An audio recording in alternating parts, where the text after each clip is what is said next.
Assalamualaikum warahmatullahi wabarakatuh. Halo guys, perkenalkan kami dari kelompok 5. Dalam video kali ini, kami akan membahas tentang kurikulum Montessori yang dibuat guna memenuhi tugas mata kuliah kurikulum pendidikan anak usia dini dengan dosen penyapu Ibu Lili Mulyani MPD. Dengan anggota saya sendiri Anissa Aulia Putri dan teman saya Anissa Salsabila dan Asi Ramadhani.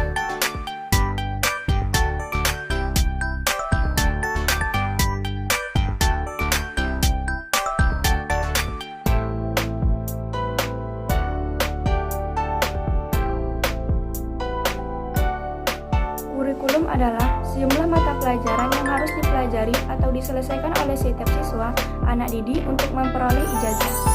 Kurikulum merupakan kerangka yang terorganisasi yang menggambarkan isi dan juga proses pembelajaran yang mana membantu anak-anak untuk mencapai tujuan daripada kurikulum tersebut. Sedangkan kurikulum Montessori adalah sebagai suatu pendekatan terpadu di mana konsep yang beragam disajikan dalam keseluruhan suatu pendekatan dan dengan cara yang berbeda ketika anak-anak berkembang melalui nilai-nilai.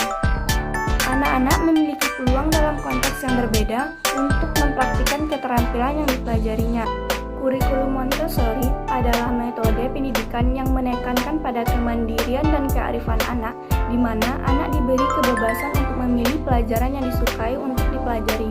Metode ini lebih mengutamakan aktivitas mandiri, pembelajaran langsung, dan pembelajaran kolaboratif dalam proses belajar-mengajar. Yang kedua adalah karakteristik kurikulum Montessori. Karakteristik dari kurikulum ini adalah menekankan pada aktivitas yang dimunculkan oleh diri anak dan menekankan pada adaptasi lingkungan belajar anak pada level perkembangannya, serta peran dari aktivitas fisik dalam menyerap konsep pembelajaran dan kemampuan praktis. Kurikulum Montessori akan diizinkan untuk bergerak dengan kecepatan mereka sendiri dan beralih dari satu keterampilan jika mereka siap atau berapapun usianya.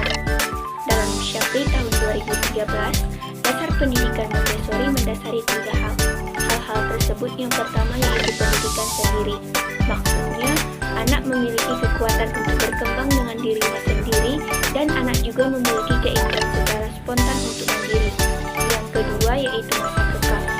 Masa peka adalah masa di mana anak harus diberikan fasilitas alat-alat permainan yang mendorong aktualisasi potensi yang muncul dalam diri anak.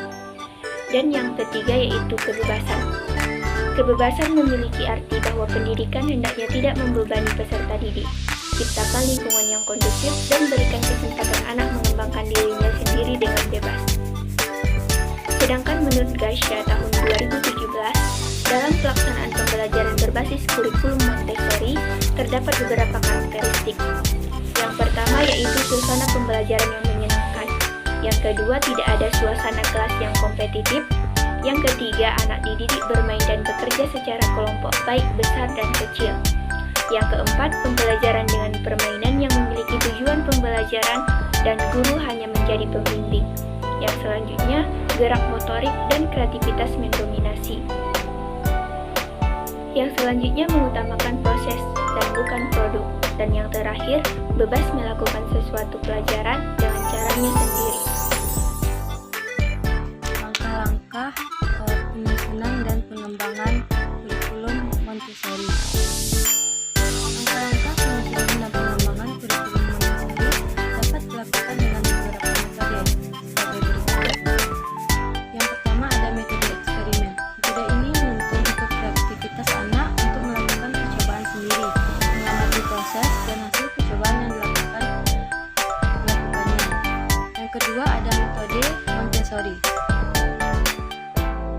Metode Montessori merupakan salah satu metode yang dilakukan dengan cara memperlihatkan suatu bentuk proses atau kejadian tertentu agar dapat diikuti oleh anak.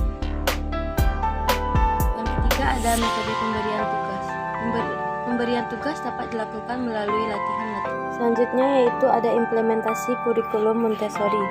Dalam menjalani implementasi sebagai proses, guru merupakan kunci keberhasilan implementasi kurikulum.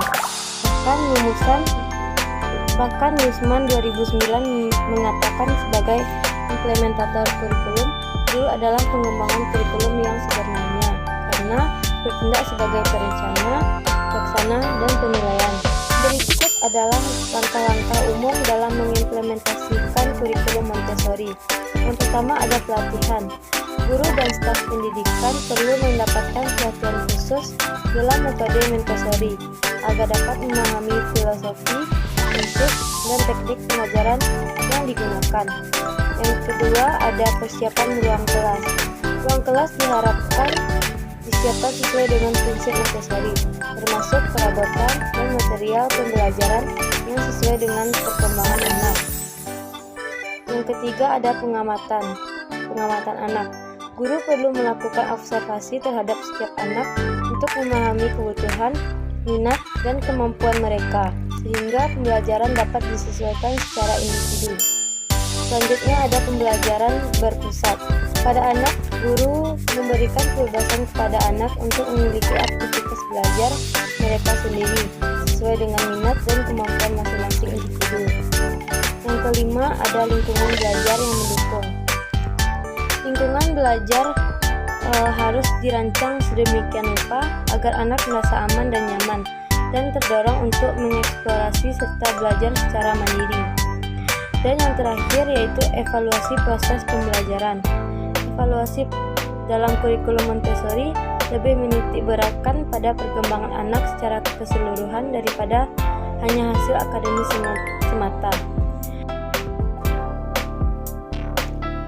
Berdasarkan uraian dalam pembahasan, dapat disimpulkan bahwa kurikulum Montessori adalah metode pendidikan yang menekankan pada kemandirian dan keaktifan anak, di mana anak diberi kebebasan untuk memilih pelajaran yang disukai untuk dipelajari.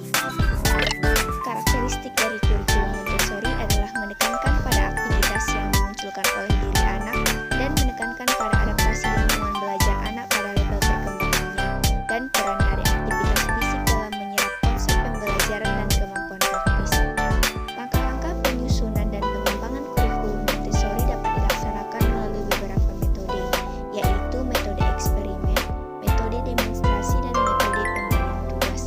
Selanjutnya, langkah-langkah mengimplementasikan kurikulum Montessori yaitu dengan pelatihan, persiapan ruang kelas, pengamatan anak, pembelajaran berpusat pada anak, lingkungan belajar yang